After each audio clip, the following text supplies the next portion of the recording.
যুক্তরাজ্যে বৈরী আবহাওয়া এবং ঘন কুয়াশার কারণে হিথ্রো, গ্যাটউইক, স্টানস্টেড এবং ম্যানচেস্টার সহ বেশ কয়েকটি বিমানবন্দরে প্রায় 400-রও বেশি ফ্লাইট বিলম্ব হয়েছে।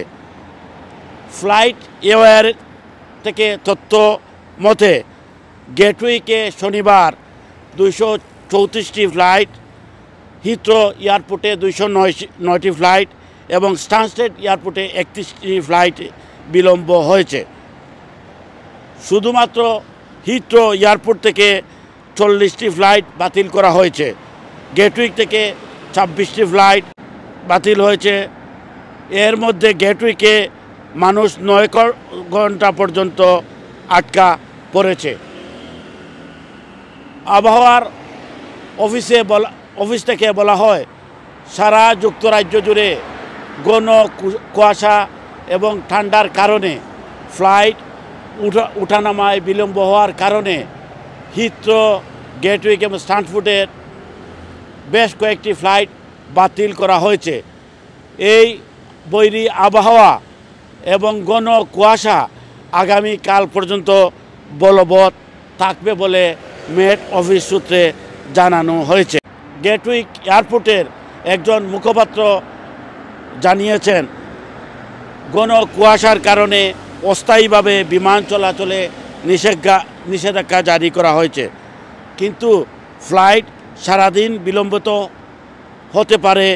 লন্ডন গ্যাটউইকে কোনো অসুবিধার জন্য গ্যাটউইক এয়ারপোর্ট কর্তৃপক্ষ যাত্রী সাধারণের কাছে ক্ষমাপ্রার্থী।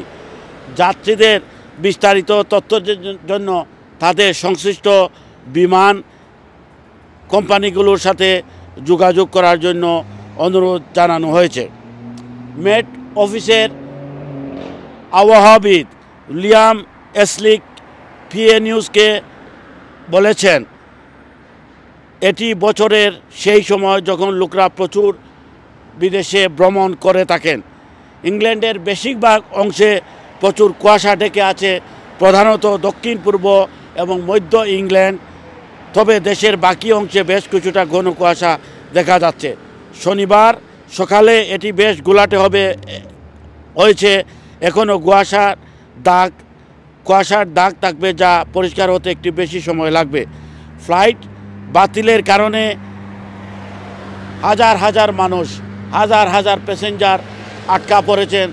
তারা অনেকে যারা ক্রিসমাসের জন্য হলিডেতে গিয়েছিলেন, তারা কাজে যোগদান করবেন, তাদের কাজে অনেক বিঘ্ন ঘটছে। এয়ারপোর্ট কর্তৃপক্ষ যাত্রীদের এই দুর্ভোগের কারণে দুঃখ প্রকাশ করে বলেছে, এটি বৈরী আবহাওয়ার কারণে এটি ঘটেছে। M A Qayyum, Q news, যুক্তরাজ্য।